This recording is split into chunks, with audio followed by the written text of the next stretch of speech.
Oi, pessoal, estamos aqui novamente no Papo com Palestrante. Hoje, com uma outra figura muito especial, Gustavo Bog, professor, consultor, escritor e palestrante. Gustavo, muito obrigada por aceitar o nosso convite.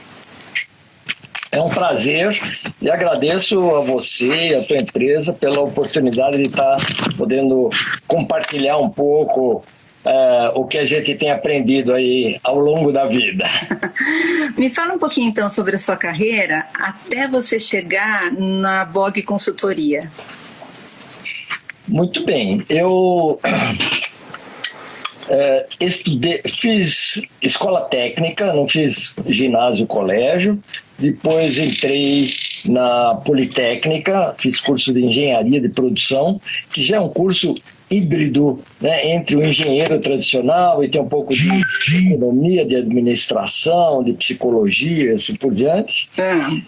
Eu comecei a trabalhar na antiga Comasp, que hoje é a Sabesp, né, na área de organização e métodos, que na época era o máximo, assim, né?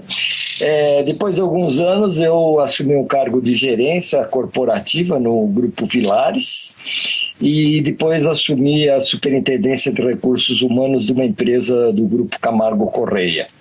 Então, isso foi basicamente de 1969 a 83. Em 83 eu criei a Bog Consultoria e desde essa época então já estamos indo para 38 anos agora em março. Puxa, né? 38. De atuação na consultoria.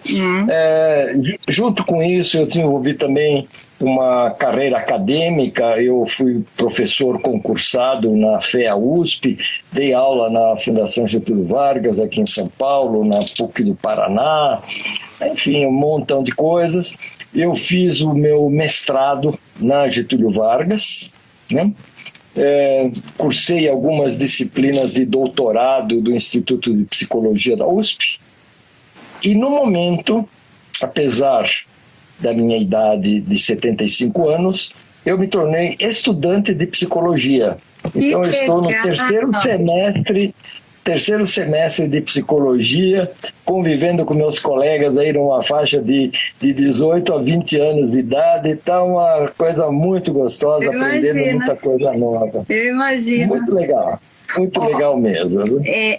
De qualquer jeito, você montar uma consultoria, eu acho que, em primeiro lugar, é você gostar de gente, gostar de trabalhar com pessoas, né? Então, assim, o que eu vejo é que você foi pioneiro nisso, não foi, Gustavo? Me fala se eu estou certa nisso. Olha, claro, em algumas coisas a gente é pioneiro, outras a gente vai seguindo modelos que já existem, né?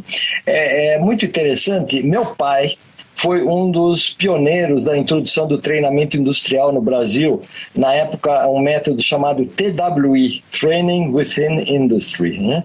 E eu, desde garoto, eu acompanhava e tal, então acho que tem um dado aí meio genético nisso, né? E é interessante que meu filho é meu sócio na consultoria, né? E a gente continua, enfim, nessa linha de atuação, né? Sim. Então, é uma coisa que vem meio no sangue, né? Eu vejo hoje ainda muitas empresas promovendo bons técnicos a posições de liderança, né? E aí vem aquele famoso provérbio, né? Eu perdi meu melhor vendedor e ganhei um péssimo gerente de vendas, né? E esse lance que você mencionou é uma grande verdade, né?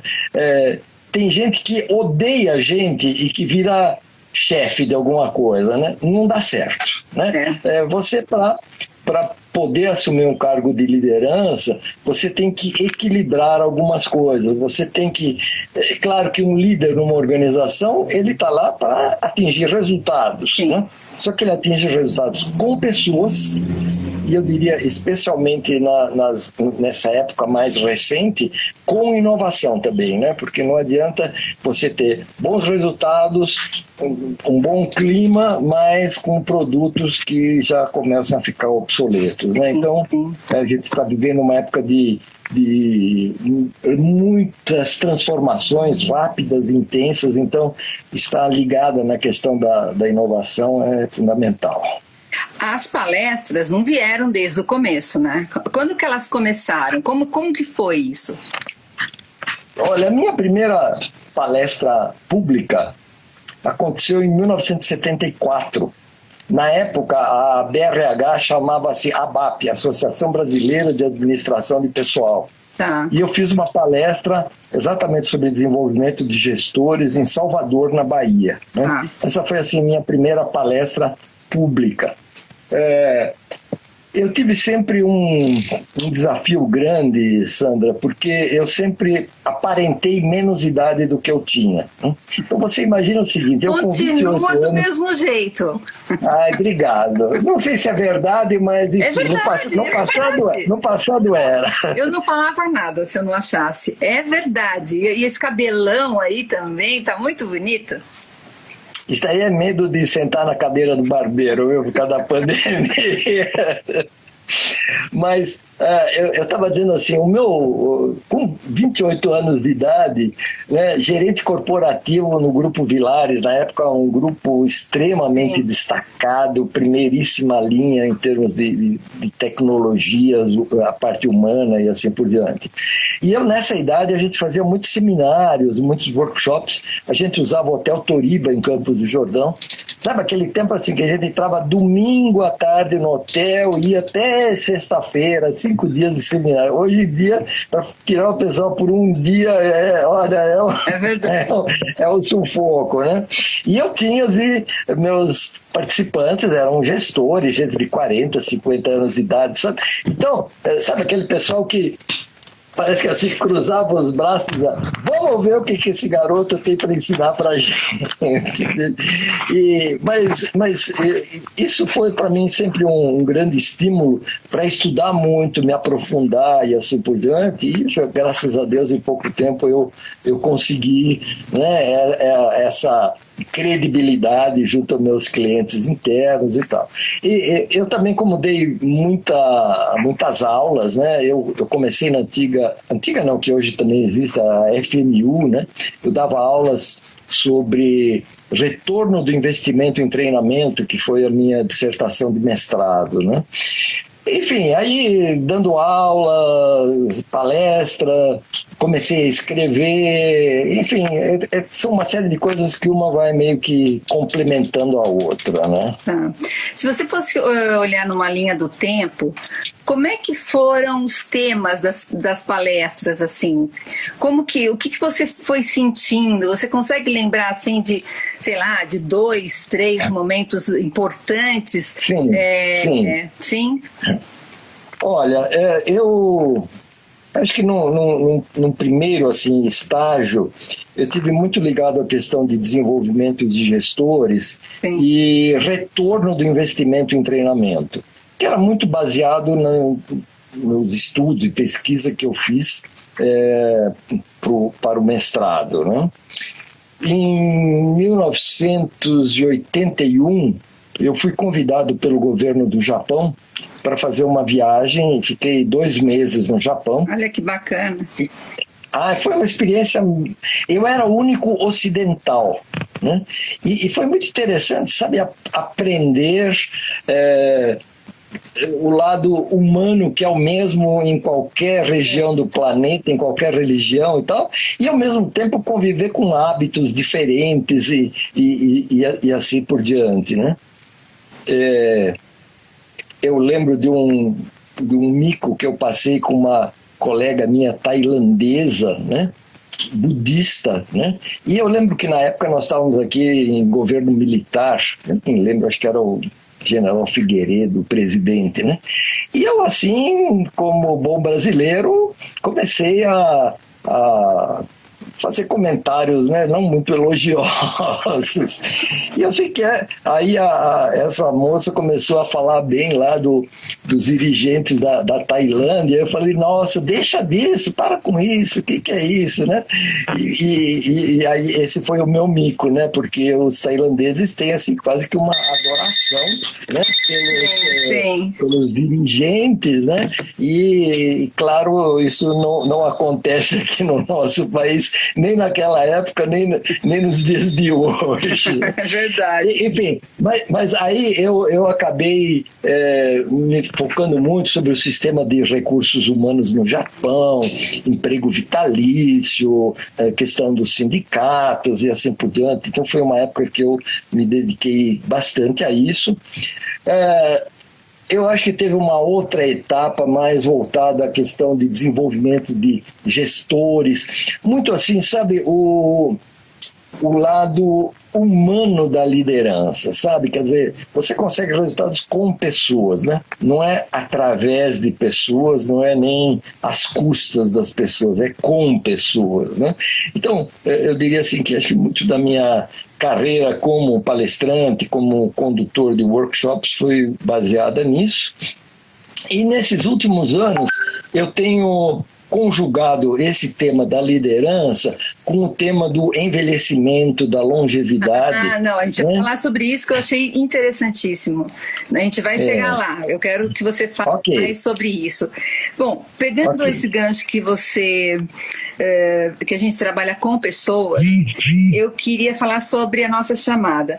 Esse distanciamento profissional, onde as pessoas estão trabalhando todas home office, como é que dá para trabalhar em equipe? Você acha que dá para trabalhar em equipe mesmo com home office?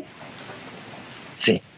Veja, a gente usa muito a expressão home office, mas a rigor pode ser a gente pode chamar isso de teletrabalho, né? Porque a rigor você pode falar, sim, da tua casa, mas pode falar de um restaurante, de um... É verdade.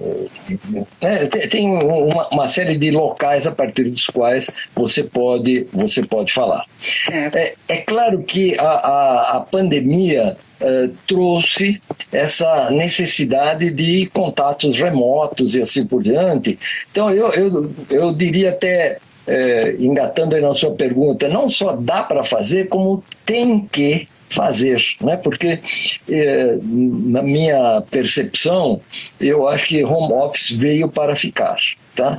Eu acredito muito em um modelo híbrido, onde de vez em quando as pessoas vão realmente ao escritório, assim, portanto, o contato pessoal é fundamental, mas uma grande parte do trabalho é feita, sim, virtualmente, e aí existem, eu diria, o Zoom, o Google Meet são dois dos mais conhecidos, mas existem aí assim, uns 10, 12 sistemas diferentes de fazer reuniões virtuais e assim por diante, né? Eu gosto muito de uma definição de equipe virtual que está no manual de treinamento e desenvolvimento da BTD. É um capítulo que, aliás, foi escrito por um sobrinho meu brilhante, que hoje é CEO de uma empresa francesa aqui no Brasil, né? O Guilherme. O Guilherme colocou o seguinte: uma equipe virtual é um grupo de pessoas com competências complementares, ou seja, um complementa o papel do outro, né? Que estão geograficamente dispersas, quer dizer, cada um está num local diferente. Essa equipe pode ser uma equipe brasileira ou pode ser uma equipe internacional, né? E essas pessoas executam processos interdependentes e colaborativos. Todos estão comprometidos com o alcance dos objetivos e usam essa tecnologia da informação para realizar o seu trabalho eficazmente, né? Então, veja, quando a gente fala em equipe, a ideia tradicional é, digamos assim, aquele líder com seus liderados em volta, todos no mesmo espaço, né? Mas, veja, se você pegar, por exemplo, um diretor comercial que tem filiais espalhadas por todo o país, você já vai ter uma equipe onde tem um gerente da região gaúcha, tem um gerente em Minas Gerais, outro em Manaus, outro no Recife, e assim por diante. De vez em quando essas pessoas se reúnem fisicamente, mas o dia a dia, o sentido de equipe acontece já, vamos dizer assim, dessa forma distanciada, né? E se montam muitas equipes, digamos, uma equipe que é montada para aumentar a produtividade de algum projeto. Empresas internacionais fazem isso. Então você tem alguém na matriz que é nos Estados Unidos, tem 1 ou 2 funcionários na Alemanha, tem um na Tailândia, outro na Austrália, 2 na Argentina, né? Então, você imagina uma primeira dificuldade, né, desse trabalho em equipe, em que horário que nós vamos fazer a reunião, porque cada região do planeta tem um fuso horário diferente. Usualmente o idioma internacional é o inglês, né? Mas as pessoas têm que ter muita sensibilidade, porque, por exemplo, nós brasileiros tendemos a ser mais afetuosos, mais carinhosos, às vezes até brincalhões, né? E aí você pega um suíço ou um alemão que parece que não entende muito essa questão de brincadeiras e coisas do gênero. Então, respeitar essas questões culturais são muito importantes, né? E eu diria que um aspecto básico de liderar uma equipe virtual é a questão de você construir uma confiança entre os participantes, né? Sabe, cada um tem uma clareza muito grande de quem faz o que, quando, como, quem depende de quem e como é que essas coisas acontecem. Então essa confiança é algo, eu diria assim, absolutamente fundamental e inclusive eu aprendi muito disso com uma empresa multinacional para a qual nós prestamos serviços, né? E eles dizem é preciso que haja assim, uma fase inicial meio que de namoro, de paquera, de um cortejo eletrônico, sabe? Para você conhecer as pessoas, conhecer o estilo de atuação de cada um e assim por diante, para que isso possa de fato gerar esse sentimento de equipe, né? Um dos aspectos da definição que o Guilherme nos deu, né, é que essas pessoas têm que estar coletivamente comprometidas, entende? Então, sabe aquela famosa frase, não, eu fiz o meu pedaço, não vale, entende? Tem que ter assim realmente o sentido de que enquanto não terminar, não entregar aquilo que foi, digamos, a encomenda, não terminou o trabalho de todo mundo. Então esse sentido de o que eu posso fazer para te ajudar e assim por diante é fundamental.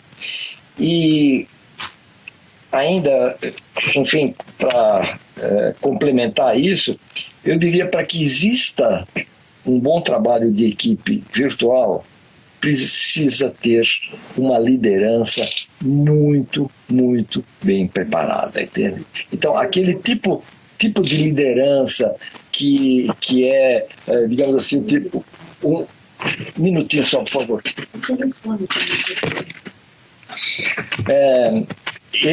O tipo de liderança mais autocrática, sabe, muito diretiva e assim por diante, não rola com uma equipe virtual, né? Porque, sabe, quando, digamos assim, o líder e o liderado estão um ao lado do outro, né, existe essa proximidade, existe a leitura corporal, existe um monte de informações, sabe? Tem aquela hora do cafezinho, né? Sabe? A hora de um bate-papo mais descomprometido, assim por diante, e tudo isso, de alguma forma, fica muito prejudicado, né? Com instrumentos como esse que nós estamos fazendo agora, né? Por exemplo, né? Nem você nem eu, nós estamos vendo as carinhas que estão nos assistindo, né? Quer dizer, as pessoas estão interessadas, estão chateadas, né? Tem alguém bocejando, ou tem alguém já aproveitando para tomar um cafezinho, ou está dando uma consultada no e-mail, porque esse assunto talvez não interesse diretamente. Né? Então, para isso, a liderança tem que estar muito bem preparada. Né? As competências de gestão de pessoas e equipes são fundamentais nesse sentido. Tanto assim que você tem que se conhecer o teu perfil de atuação e o perfil de atuação das pessoas que estão contigo. Nós usamos muito um modelo de 4 tipos, que os modelos muitas vezes são baseados nos trabalhos de Jung, né, que define 4 tipos psicológicos básicos. Né? Nós usamos a terminologia rei, guerreiro, mago, amante. Né? Esses 4 tipos. O rei é o grande inovador, é o grande intuitivo, né? Aquele que traz ideias novas. O guerreiro é o grande fazedor, o operador, é o mão na massa que vai lá e faz as coisas acontecerem. Né? O mago é o organizador, o estruturador, aquele que quer ter as coisas previsíveis, planejadas e assim por diante. E o amante, que é muito coração, tem foco exatamente nesse sentido de equipe, de pessoas, cuidados humanos com a equipe. Né? Então, sabe, você conhecer a tua forma de atuar e conhecer o perfil das pessoas que vão compor a tua equipe é fundamental, porque isso é o que vai construir essa confiança, esse sentido de eu me sentir incluído na equipe. Que legal. Olha, você escreveu 25 livros. Eu vou pontuar. 4 você foi autor, seus livros, mas 5 você foi coautor. Tem 8 e-books e 8 livros que você foi coordenador. Eu peguei todos eles, vi um pouquinho, e eu gostei muito de ganhos e perdas. É sobre o que esse livro? O Ganhos e Perdas, ele é uma versão mais atualizada de um livro que eu escrevi na sua primeira versão com a amiga minha, Maísa Marim, e trata da questão das crises. Né? É o famoso ideograma chinês, né, que fala que uma parte do ideograma é o risco e outra parte é a oportunidade. Então, a partir disso que o livro foi escrito, foi publicado e depois foi transformado num e-book, né? Então, Ganhos e Perdas é exatamente, um é o lado da oportunidade e outro é o lado do risco. Os livros viraram palestras ou não? Alguns sim. Veja, talvez o livro que mais virou palestra e mais virou workshop é o livro que eu escrevi com a minha esposa, a Madá, chamado Conviver em Equipe. Manda um abraço para ela, viu? Obrigado, ela obrigado. Ela tá ouvindo a gente, eu vi que ela entrou. Sim. E, enfim, nesse livro Conviver em Equipe, a gente trata exatamente desses 4 tipos, rei, guerreiro, mago, amante, como é que eles se relacionam. No nosso site, nós temos, inclusive, isso é gratuito, se alguém quiser conhecer o seu perfil, é só entrar lá com os seus dados e com isso você consegue ter o teu perfil individual, isso sem nenhum tipo de compromisso e assim por diante. Entende? Eu achei Nós temos também... pode falar. Desculpa. A gente tem também uma versão mais completa que trabalha competências de gestão e tal, e é dentro de um sentido de 360 graus, entende? Porque quando eu preencho, é a minha percepção a meu respeito, né? E aí é legal, por exemplo, o que o meu chefe acha, às vezes o chefe do chefe, a equipe de subordinados, clientes externos, fornecedores, os colegas e assim por diante, né? Então isso traz uma multiplicidade de percepções que é muito rica e nos processos de coaching e mentoria a gente sempre utiliza esse referencial, porque o coaching é desenvolvimento e é também autoconhecimento, né? Agora eu queria voltar àquilo que você começou a falar, que é sobre o projeto para pessoas idosas e como lidar com a longevidade. Eu achei muito interessante isso, Gustavo. Você faz cursos, é isso, para as pessoas? Olha, eu já fiz, eu nem sei te dizer quantas, mas eu devo ter alguma coisa nesses últimos 2, 3 anos, como umas 30 ou 40 palestras sobre esse assunto, né? Já fizemos projetos dentro de empresa, né? A coisa toda começou de uma forma muito curiosa, porque eu queria entender o meu envelhecimento, né? Porque quando a gente começa a ficar velho, aliás, ficar velho não é uma boa expressão, né? Quando a gente começa a ficar mais maduro, mais experiente, né? Quando passa da metade da vida, né? A gente, na realidade, entra num território desconhecido. E com o aumento da longevidade, as pessoas podem viver, vamos dizer, o marco oficial e legal é 60 anos de idade. A partir de 60 anos de idade, você legalmente é idoso, tá? Só que a pessoa pode ter 70, 80. Eu tive um amigo meu, consultor, que viveu até os 94 anos de idade e até 2 semanas antes dele falecer, ele trabalhava.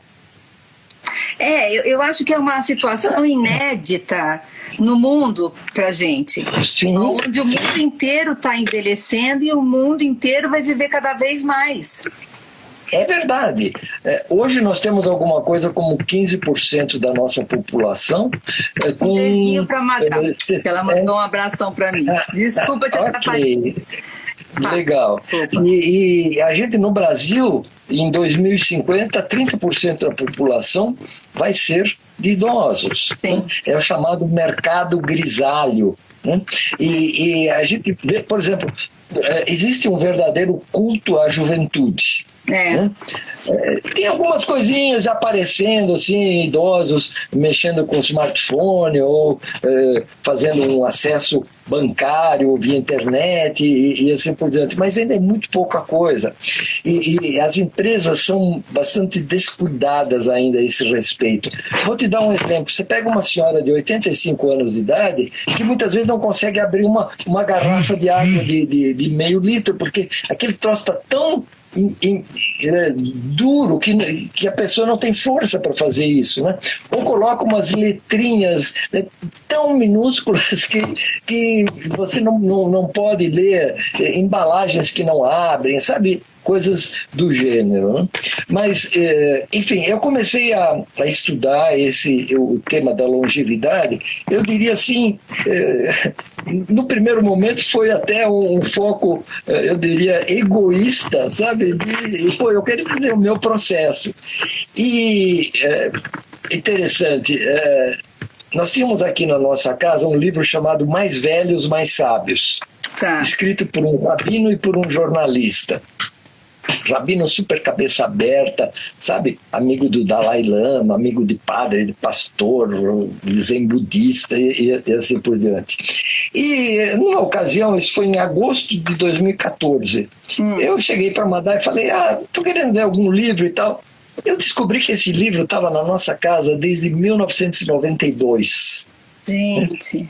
E eu acho que chegou o momento. A hora que eu terminei de ler esse livro, eu falei, nossa, tem coisas tão preciosas nesse livro que isso não pode ficar só comigo, né? Eu, de alguma forma, tenho que achar um jeito de compartilhar isso. E foi muito interessante, eu sou muito amigo do pastor Herman Ville, da Igreja da Paz, aqui em Santo Amaro, igreja luterana. E eu fui levar um material lá para ele e tal, e foi muito interessante, eu tinha acabado de ler. E ele chega para mim e diz assim, Gustavo, eu estou querendo começar um trabalho aqui na comunidade com alguns idosos. Você tem alguma ideia? Aí, literalmente, juntou a fome com a vontade de comer, né? São aquelas sincronicidades que vão acontecendo.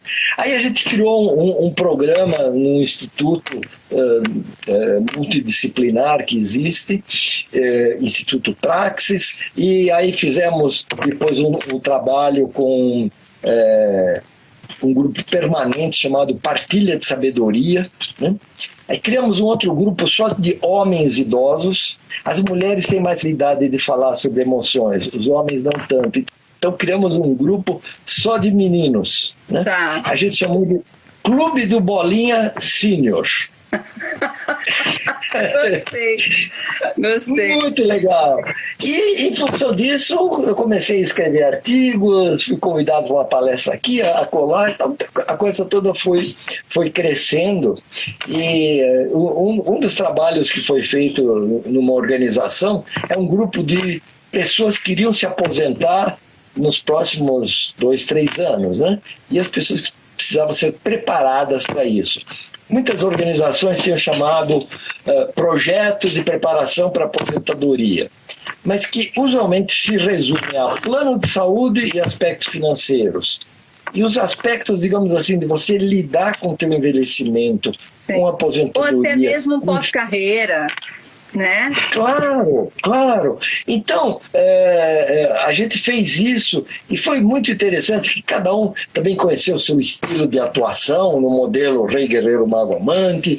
Falamos sobre oportunidades de aprendizagem, você não imagina o número de idosos que participam de cursos e seminários e até gente como eu que está fazendo.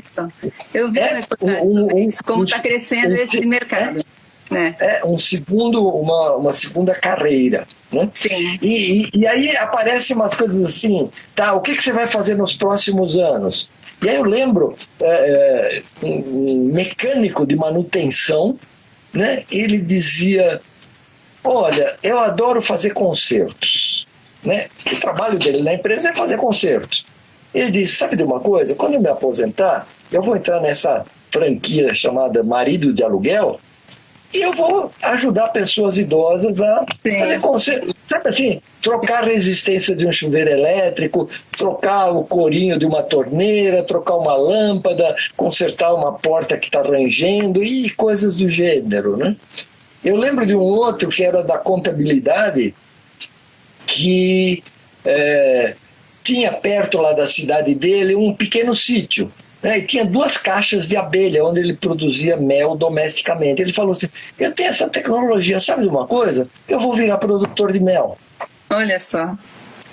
E tinha um senhor que eu achei muito interessante. Eu perguntei para ele: o que são seus planos e sonhos para os próximos anos? Ah, não, eu quero cuidar dos meus 2 netos. Esse é meu plano. Que legal. É o que ele quer. Muito legal. Gustavo, olha, você tem muito a que dizer, mas a gente já super extrapolou o nosso tempo, tá? Então, já. Então, assim, eu quero fazer mais 2 perguntas e eu queria que você fosse super breve. Primeiro, o que te faz feliz? O que me faz feliz? Olha, acho que tem diversas coisas que me fazem feliz, né? Um é esse sentido de família, estar com a minha mulher, com meus filhos, com os meus netos, tal. Isso é uma coisa que me dá muita alegria. Uma outra coisa é estar na natureza, né? E tem estado pouco com esse lance da pandemia. Ai, que vontade de andar mais no meio do mato, né? Ou na areia, né? Que delícia o mar. Nossa. Adoro a praia de Sununga, lá em Ubatuba, viu? Aquilo é lindo demais. Mas uma coisa que eu adoro também é o meu trabalho profissional, sabe? Escrever, fazer coaching, de alguma forma ajudar as pessoas, conduzir seminário, fazer palestra, sabe? E isso realmente preenche a minha alma. Então, para terminar, você vai nos dar uma dica que você fala em suas palestras, ou uma dica que você falaria para um filho, uma dica para nós. Viva o teu presente. O presente como o nome diz, é um presente que a gente ganha, né? O presente é eterno, né? A gente muitas vezes está se arrependendo de coisas que fez ou deveria ter feito no passado, né? Ou remoendo remorsos, não perdoando e por diante. Ou então vivendo a ansiedade do futuro, né? Eu acho que quanto mais a gente puder viver o dia de hoje, o momento presente, eu acho que essa é uma dica que eu procuro seguir. Nem sempre a gente consegue, mas enfim, né? Eu acho que você ter consciência da importância do momento presente é alguma coisa muito importante. Olha, Gustavo, maravilhoso, maravilhoso. Então eu te agradeço muito, viu? Essa nossa conversa foi um prazer enorme passear lição contigo, viu? Eu gostei muito mesmo de conversar contigo. Agradeço por essa oportunidade e coisa boa. Isso. Beijo grande, viu? Beijão para Madá. Beijo para você também. Obrigado. Para todo mundo. Então tá bom. Tchau, querida. Tchau, tchau.